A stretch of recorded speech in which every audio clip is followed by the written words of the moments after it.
The battle of the hypercars was always going to come down to this: a flying visit to Italy and an audience with LaFerrari. Using hybrid technology solely to maximise performance and taking technology directly from the Grand Prix team, it's everything Ferrari knows about road and race cars in one extraordinary package. At its heart is a 789 horsepower V12 that screams to 9,500 RPM. Combined with an electric motor that's constantly on call, your right foot never has less than 950 horsepower and 715 foot-pounds at its command. Active aerodynamics continuously manage the airflow above and beneath the car, while the shrink-wrap bubble canopy creates minimal drag and a sensational driving environment. On this day of days, we first head for the hills above Maranello, where the roads twist and tumble and the V12's manic shriek shatters the silence for miles around. However, to truly understand LaFerrari, we need a test track. So with sweaty palms and a pounding heart, we return to Maranello and the sacred tarmac of Fiorano, where at last we're free to drive LaFerrari as fast as we dare.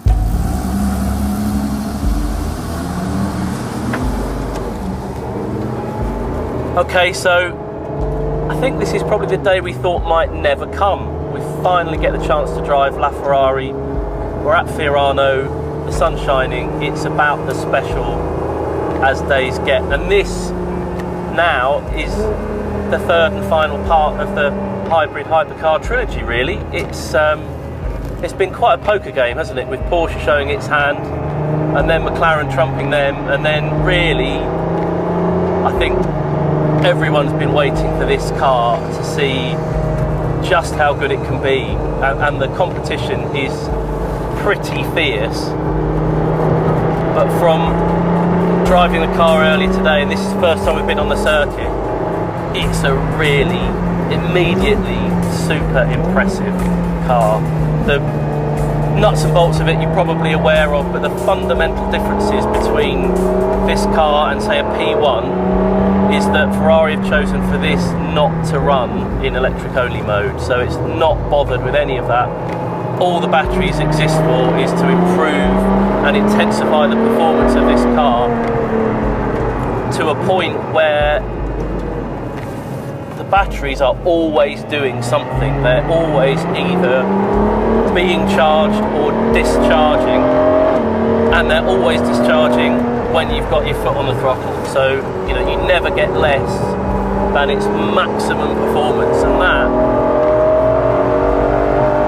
translates into something that's absolutely appropriate for Ferrari. They kind of crinkled their noses up a bit when I asked them about electric only, and I really don't think they had much appetite for that.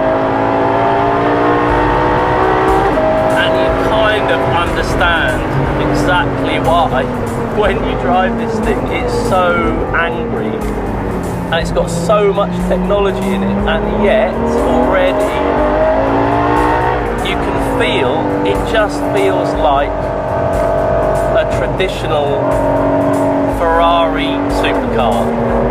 You've got, to all intents and purposes, the ultimate naturally aspirated V12, because all the batteries do is fill in what Ferrari claims to be a gap in its torque delivery. They've tailored the petrol engine so it delivers top end, and they've filled in the gap below that with the batteries, which is very clever.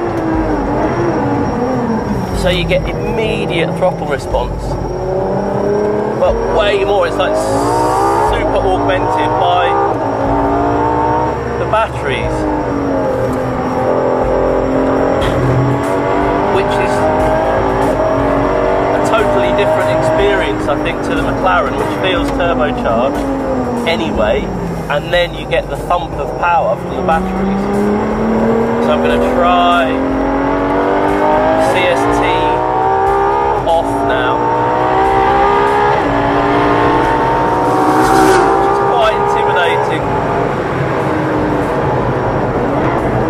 I can tell you.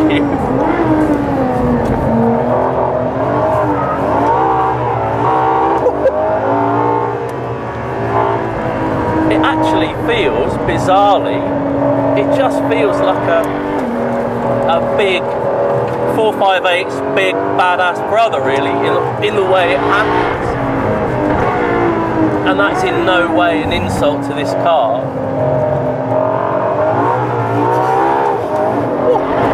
That's absolutely monstrous.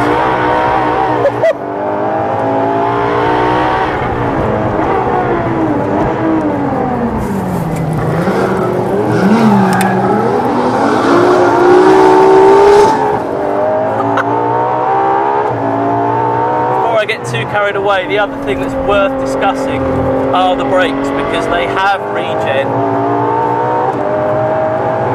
and they also have regen during ABS intervention, which is a step on from what Porsche have done.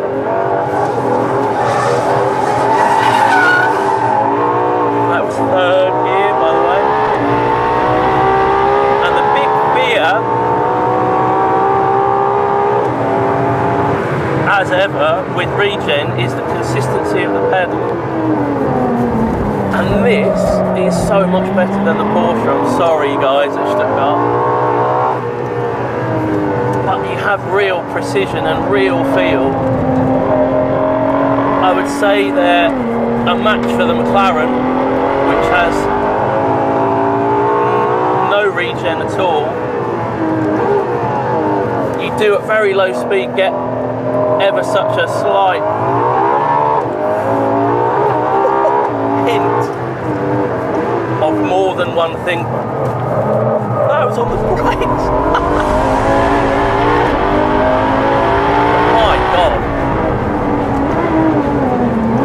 It's a totally different experience to a P1, which I think is brilliant, because the P1 is sensational in its own way, and exactly what you would hope McLaren will come out with, and this is exactly what you want a Ferrari hypercar to be. It's angry and it's exuberant, and it's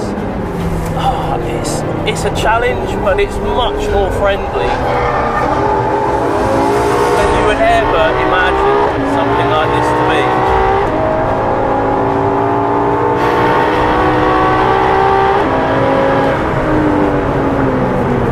Right, we'll do one cooling down lap now,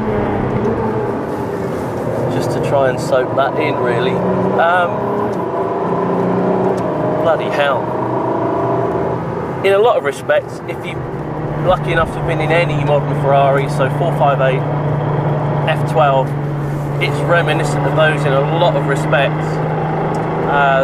Gear shift, steering feel there's real agility still, but the steering is slightly calmer. I think it's easier to place and not quite so hyper. But there's something more. There's something about the driving environment. They've worked really hard on the cockpit packaging to reduce the frontal area, to reduce drag.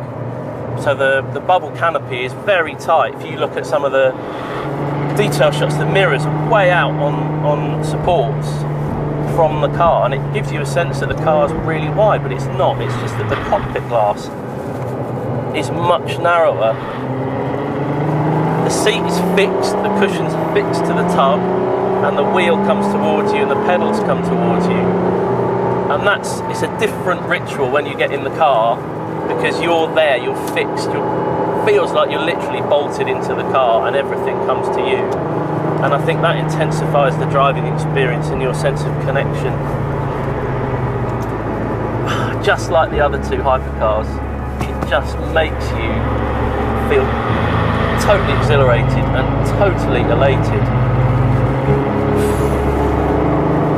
What it's going to be like, we will be working our arses off to get these three cars together, and it will be, I think we could all die very happy people if we manage to make that test happen, because seriously, there's nothing like this generation of cars. It's just a spectacular thing.